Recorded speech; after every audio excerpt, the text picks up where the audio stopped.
My sister stole my novel, and my parents helped her. When I confronted them, they handed me a non-disclosure agreement and a check for $5,000.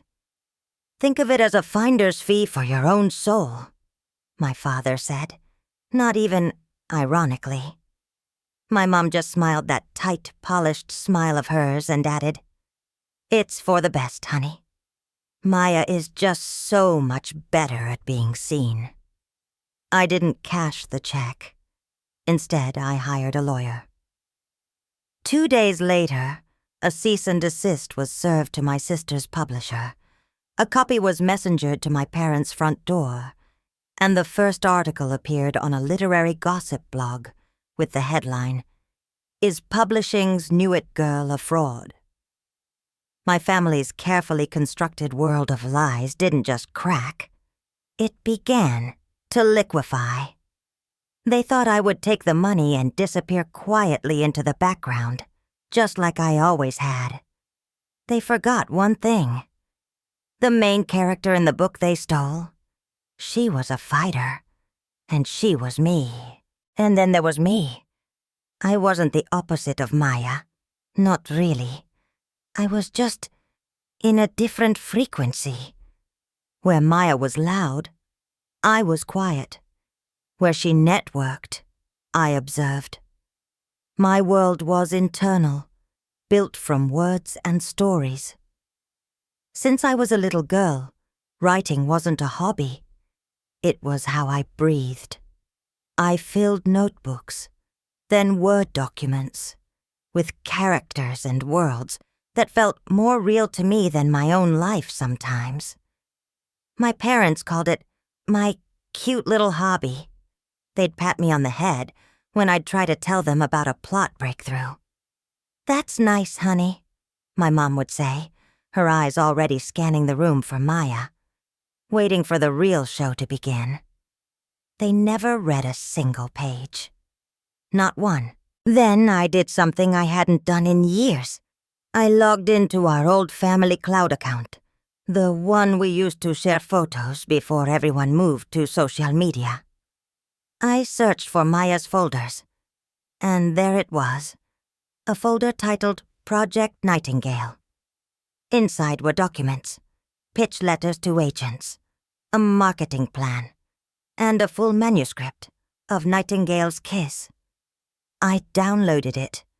I ran a plagiarism check against my own final draft of the Lark's song. The result came back.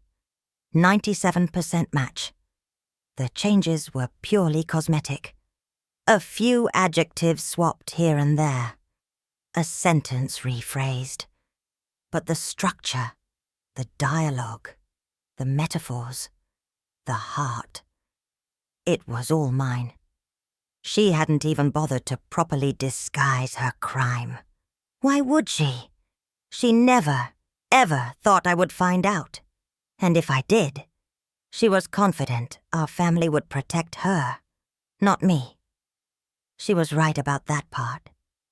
That evening, holding a mountain of irrefutable proof, I called for a family meeting. I didn't want to do this over the phone. The drive to my parents' house was the longest of my life. The fury had finally started to melt the shock, and it was a white-hot, purifying rage. This wasn't just about a book anymore. It was about a lifetime of being erased, of being the quiet, convenient, invisible daughter whose only purpose was to make the golden child shine brighter. I thought about all the little thefts over the years, moments I had dismissed at the time, but now saw with horrifying clarity. The time in high school, my prize-winning poem was published in the local paper under Maya's name. When I'd confronted her, she'd laughed it off. "Oh my God, I must have grabbed the wrong paper from your desk. It's just a silly poem, Chloe. Don't be so dramatic." My parents had jumped in immediately. "She didn't mean it," my father had said, his tone one of weary disappointment, not with her, but with me, for daring to cause a fuss. "You two are a team. Don't try to create drama. Then, there was the time in college. I spent a semester on a complex art history paper about the symbolism of color in Renaissance portraiture. I poured my heart into it. I showed it to Maya for proofreading. A week later, she presented a condensed, slightly rephrased version of my thesis in her oral communications class and won a university-wide award for it. When I found out, I was devastated. I went to my mom, tears streaming down my face.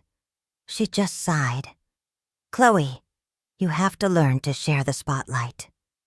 Maya has the presentation skills. You have the research skills. It's a win-win. Why do you always have to make things about you?" It was never a team. It was a hostile takeover of my identity. One piece at a time, and every time, they had gaslit me into believing that my pain was my fault, that my desire for credit was a character flaw. I was too sensitive, too dramatic, too selfish. All I had to do was be quiet and let Maya shine. This time was different. I walked into their house without knocking. They were all there, sitting in the living room, arranged like a tableau. My dad was in his armchair, my mom on the sofa, and Maya was curled at her feet, looking like a wronged princess. They had the same expressions they'd worn during every past confrontation. Weary, slightly annoyed, as if I were a tedious problem that had shown up to ruin their evening. It was clear they had already talked. They had their story straight. "Chloe, thank you for coming," my dad started, his voice dripping with condescending paternalism. "Your sister told us about this misunderstanding." "It's not a misunderstanding," I said, my voice dangerously calm. I placed my laptop on the coffee table. "It's theft." Maya's eyes welled up with perfectly formed tears. "Chloe, how can you say that? I was inspired by you. I thought we were doing this together." "Together?" I laughed, a sharp, bitter sound. "Did we together pitch it to your agent? Did we together sign a 7-figure contract under your name? Did we together give an interview about how the story came to you in a dream?" My mother jumped in, her voice sharp. "Chloe, that's enough. You know you're not built for the kind of pressure Maya is. The interviews, the tours, the publicity. It would overwhelm you. Maya is doing you a favor. She's giving your story the platform it deserves, a platform you could never get for it on your own." I stared at her, dumbfounded. The sheer audacity of it was breathtaking. They weren't even denying it. They were justifying it. They were framing the theft of my entire being as an act of service. "So you knew," I whispered. "All along, you knew she was sending my book out as her own." My father leaned forward, his face hardening. "We knew that Maya had the ambition and the charisma to take a wonderful story and make it a phenomenon. This was a family project. Your raw talent, her polish. It's the perfect combination. We should be celebrating right now, not having this ugly scene." A family project. The words echoed the excuse from college. You're a team. They had taken the most personal, sacred part of me and branded it as a family asset, to be allocated to the child they deemed more worthy. "I am not raw material," I said, my voice shaking with a rage so profound it felt like it could split the earth. "And she is not polish. She is a thief, and you are her accomplices." That's when my dad slid a long white envelope across the table. "We were hoping it wouldn't come to this," he said, his voice now cold and hard. "We see you're not going to be reasonable. I opened it. Inside were 2 documents. The first was a non-disclosure agreement, thick with legalese, forbidding me from ever speaking about the book's true origins to anyone ever. The second was a check, made out to Chloe Sterling for $5,000.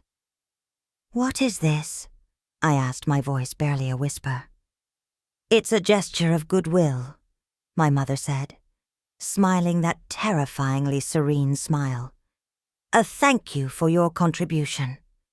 Think of it as seed money for your next little hobby." My father leaned back in his chair. "Think of it as a finder's fee for your own soul," he said, the words landing like stones. "You found the story. Maya made it famous. This is more than fair. Sign the papers, take the check, and we can all move on. The family stays intact, and everyone wins." They truly believed it. In their twisted, narcissistic world, this was a fair transaction. They had sold my soul and were now offering me a pittance of the profits as a commission, expecting me to be grateful.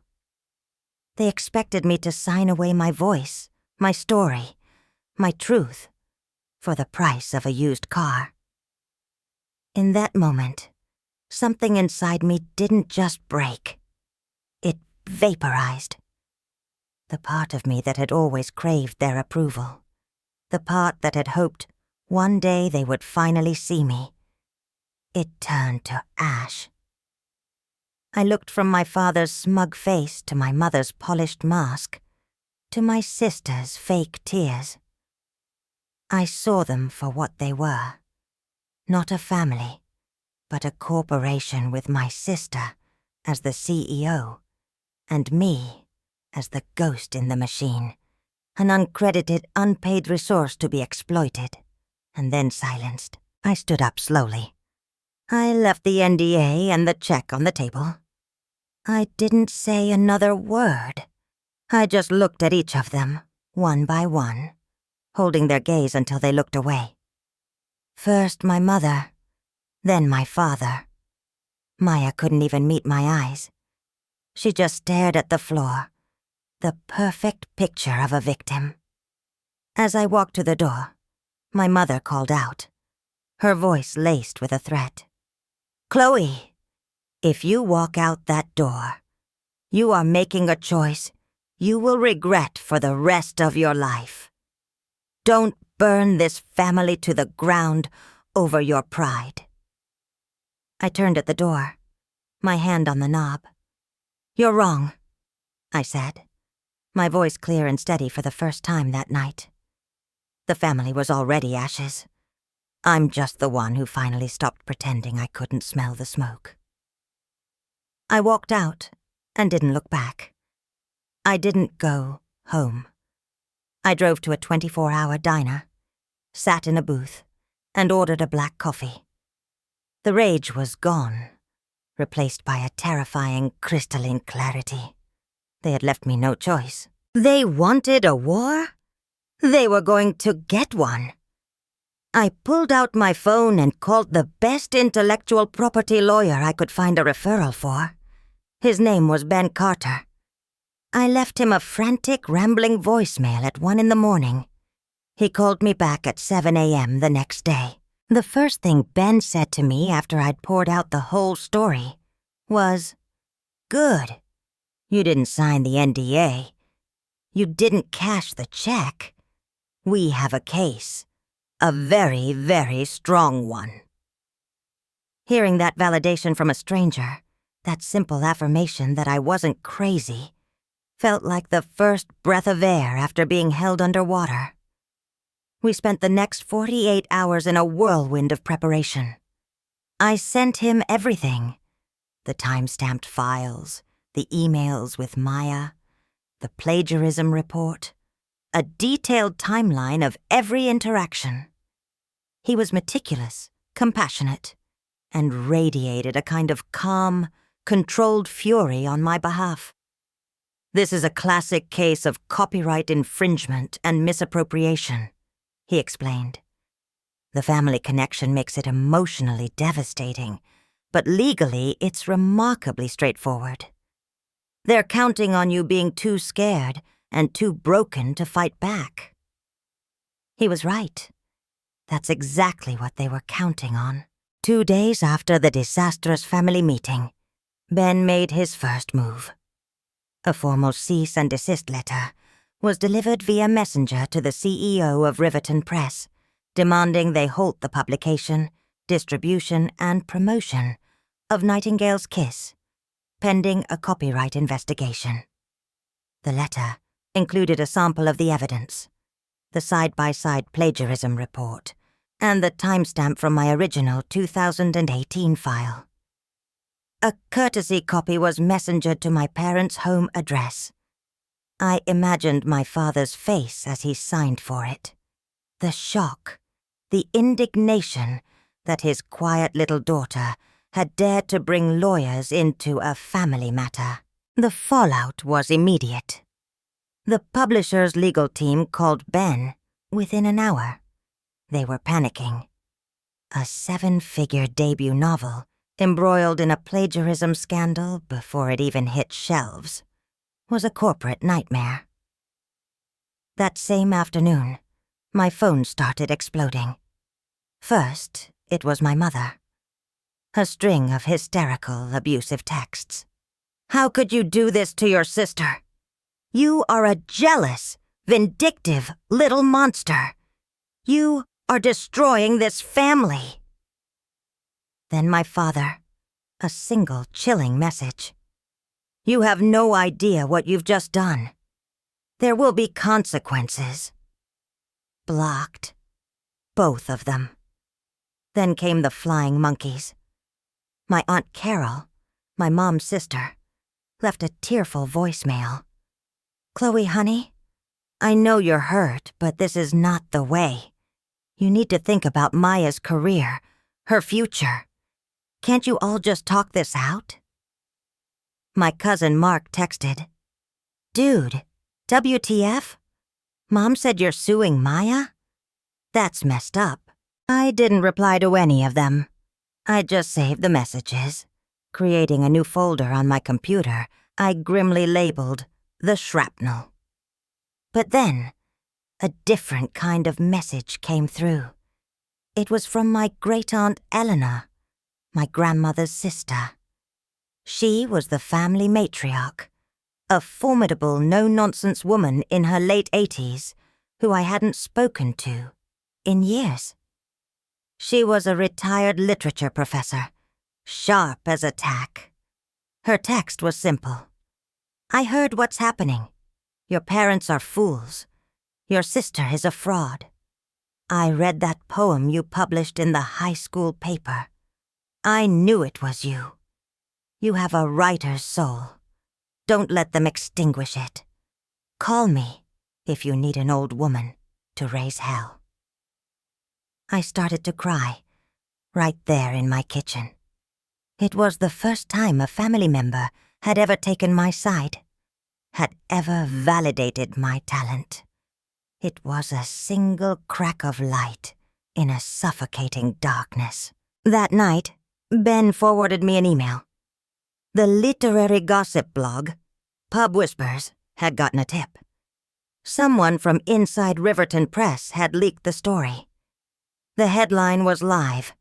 "Is publishing's new it girl a fraud? Debut sensation Maya Sterling accused of stealing novel from sister."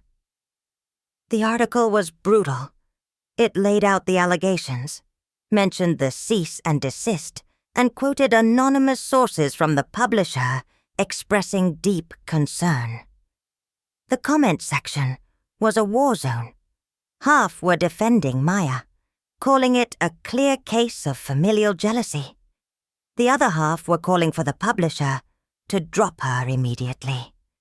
Maya's perfect curated world was beginning to burn.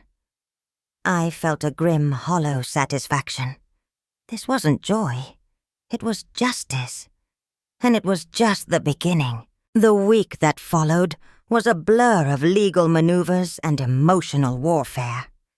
Maya and my parents went into full-blown panic mode. They hired a high-powered, notoriously aggressive PR firm. Almost overnight, a new narrative began to seep into the public consciousness. A joint statement was released from Maya and my parents. It was a masterpiece of manipulation. They painted me as a troubled, unstable, and deeply jealous younger sister who had a history of making dramatic claims for attention. They didn't deny I had written a rough draft of a similar story, but they framed it as a youthful amateur project that I had abandoned. Maya, they claimed, had taken this raw, unformed idea, with my full blessing, and transformed it into a work of literary art through her own hard work and genius. They were trying to reposition the theft as a collaboration, with me as the ungrateful, mentally fragile apprentice. The statement ended with a gut punch. We love Chloe deeply and are profoundly concerned for her well-being. We hope she gets the help she needs and can one day find peace and celebrate our family's collective success.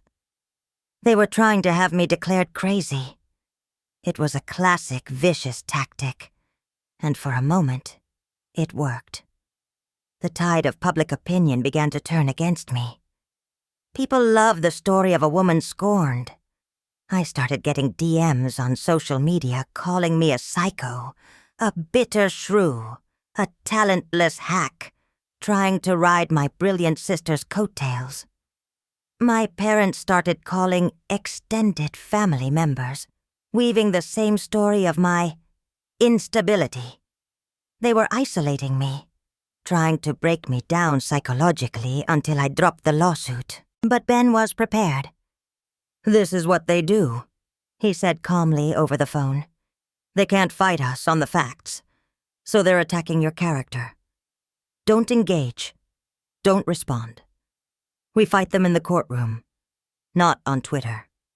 Meanwhile, he was playing hardball with Riverton Press. He gave them a choice: drop Maya and publicly rescind the contract, or face a protracted, ugly, and very public lawsuit that would air all of the company's dirty laundry. The publisher was terrified of discovery, of having their internal emails and communications subpoenaed. What did they know? And when did they know it? Did they ignore red flags about Maya's manuscript because they were so dazzled by her and the promise of a bestseller? While the legal battle raged, Aunt Eleanor came through. She sent me a box of old family letters. In it was a letter I had written her when I was 16, bubbling with excitement about a story idea I had. A girl in France who made perfumes with secret messages. There was also her reply, encouraging me, telling me it was a brilliant concept. It was dated a full decade ago. It was another piece of evidence, another brick in the wall of my truth. She also started making her own calls. She spoke to cousins, to old family friends, to anyone who would listen. She didn't gossip. She stated facts. She told them about the poem, about my lifelong dedication to writing, about the letter I'd sent her as a teenager. She was my character witness, a voice of unimpeachable integrity cutting through the fog of my parents' lies. Then came the turning point. A young woman who had been an intern at Riverton Press reached out to Ben anonymously. She was horrified by the cover-up. She had been in an early meeting where an editor had flagged Maya's manuscript as having inconsistent voice issues. In one chapter, the prose would be lyrical and mature, and in the next, it would be clunky and simplistic. The intern realized now that the clunky parts were where Maya had tried to add her own material or transition between my stolen chapters. The senior editor had dismissed the concerns, saying the author was just finding her feet. the intern, had kept the meeting notes. She forwarded them to Ben. It was the smoking gun. It proved the publisher had reason to be suspicious from the very beginning. They hadn't been duped. They had been willfully blind. Ben presented this new evidence to Riverton's lawyers. The next day, they folded. The announcement came via an official press release that sent shockwaves through the publishing industry. Riverton Press was terminating its contract with Maya Sterling and cancelling the publication of Nightingale's Kiss, citing newly discovered information regarding the work's authorship. They were cutting their losses and throwing Maya to the wolves. I read the press release 3 times, letting the words sink in. I had won. Professionally, at least I had won. But the victory felt hollow, tinged with the profound sadness of what I had lost. That evening, I got a call from an unknown number. I almost didn't answer, but something told me to. It was Maya. Her voice was unrecognizable, stripped of all its charm and confidence. It was thin, ragged, and trembling, with a rage that was no longer performative. "Are you happy now?" she hissed. "Are you satisfied? You've ruined my life. Everything. You've ruined everything." There was no apology, no remorse. Only fury that her grand performance had been cut short. "You ruined your own life, Maya," I said, my voice tired. "You built it on a foundation of lies. I just held up a mirror." "I gave you a chance," she shrieked. "I was going to give you money, more than you'd ever make on your own. We could have been a team. But you were too selfish, too full of yourself to see it. You always had to be the special one, the martyred artist. You couldn't just let me have this one thing." Let you have this one thing. My life's work. My soul, my identity. Just one thing. "It wasn't yours to have," I said quietly. "Goodbye, Maya." I hung up the phone and finally, for the first time since this all began, I cried. I cried for the sister I thought I had, the family I'd never really had, and for the quiet girl who used to write stories in her bedroom, who never could have imagined a betrayal this deep.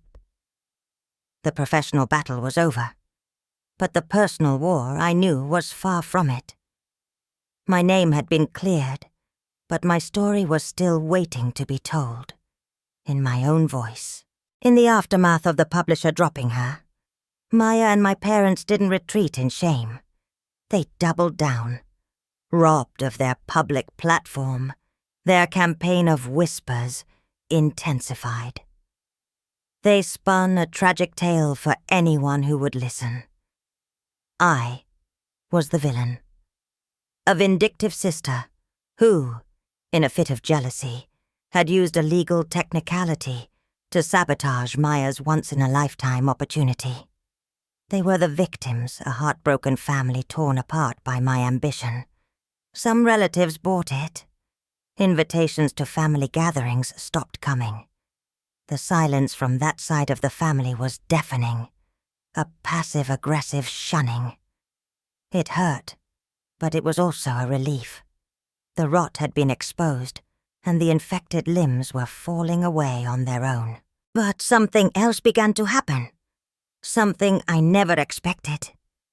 My story, now free from the legal constraints, started to take on a life of its own. A journalist from a major newspaper, intrigued by the Pub Whisper scandal, reached out to do a long-form feature. At Ben's urging, and with Aunt Eleanor's encouragement, I agreed. I told her everything. I showed her the evidence, the letters, the emails, the timestamps. The article that came out was fair, detailed, and devastatingly truthful. It wasn't just about the theft. It was about the insidious nature of familial emotional abuse, about what it means to be the quiet one in a family that only values noise. The response was a tidal wave. My inbox was flooded with emails from people, strangers, who saw themselves in my story. People who had their ideas stolen by a coworker, their credit taken by a charismatic sibling, their ambitions belittled by their parents. They were the ghostwriters of their own lives, and my story made them feel seen. A community began to form around me, a network of quiet souls who had finally found a voice. Literary agents who had previously ignored my queries were now clamoring to read my work. Editors reached out. I was no longer Chloe Sterling, the troubled sister. I was Chloe Sterling, the writer. I ended up signing with a wonderful agent, a sharp, empathetic woman who had been following my case from the beginning. "I don't want to publish the Lark song right away," I told her in our first meeting.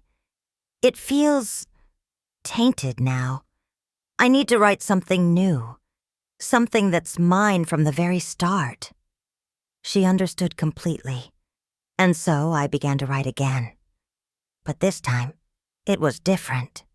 I wasn't writing in the shadows anymore. I was writing in the light. For myself. The story that came out was not historical fiction. It was contemporary, raw, and deeply personal. It was about two sisters, and a family built on secrets, and what happens when the quiet one finally decides to scream. It wasn't an autobiography, but it was forged in the fire of my own truth. I saw my parents once more. It was accidental. I was in a grocery store in a neighboring town, and I turned a corner, and there they were, standing in the produce section. They looked smaller, older. The arrogant confidence was gone, replaced by a brittle, defensive posture. My mother saw me first. Her face went through a rapid series of emotions. Shock, then anger, then a strange, pleading look. My father just glared, his jaw tight with resentment. I met his gaze, held it for a beat, and then I did something the old Chloe never could have done. I gave a small, polite nod, turned my cart around, and walked away. I didn't feel anger or sadness. I felt nothing. It was the most peaceful I had felt in their presence in my entire life. They no longer had any power over me. Their opinions were just noise from a distant room. As for Maya, her life unraveled. The 7-figure advance had to be paid back. She was a pariah in the publishing world, a punchline on industry blogs. Their PR firm dropped them when the bills went unpaid. I heard through the grapevine she moved back home with my parents. I take no joy in her downfall.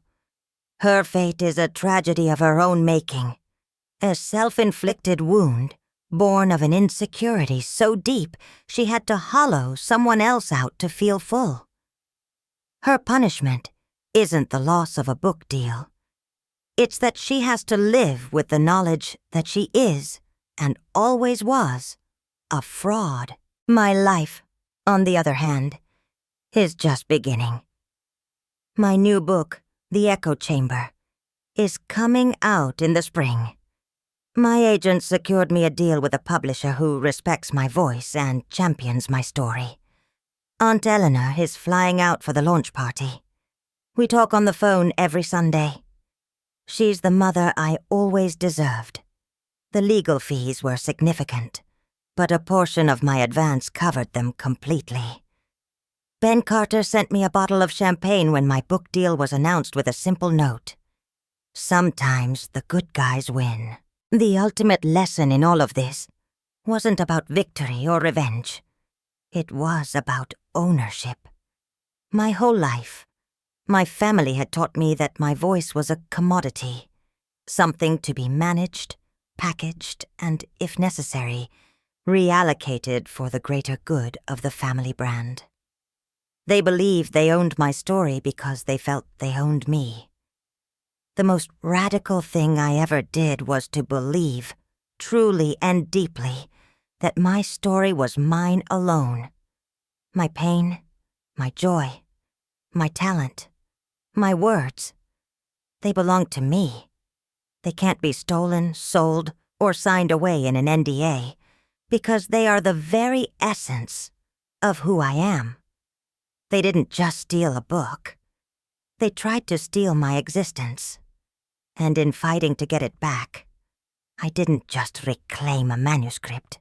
I reclaimed myself. So if you're out there and you feel like your voice has been silenced, your ideas have been taken, or your light has been dimmed by someone who wants to stand in your shine, I see you. Don't ever let anyone convince you that your story isn't worth telling, or that it belongs to anyone but you. It is the most valuable thing you will ever own. Protect it. Fight for it. And when you're ready, tell it. Tell it loud, because the world is full of people who are waiting to hear it. And you never know whose life you might change by finally speaking your truth. Thank you for listening. Please, share your own stories in the comments below. I'll be reading every single one. Let's make this a space where no voice is ever considered a cute little hobby again.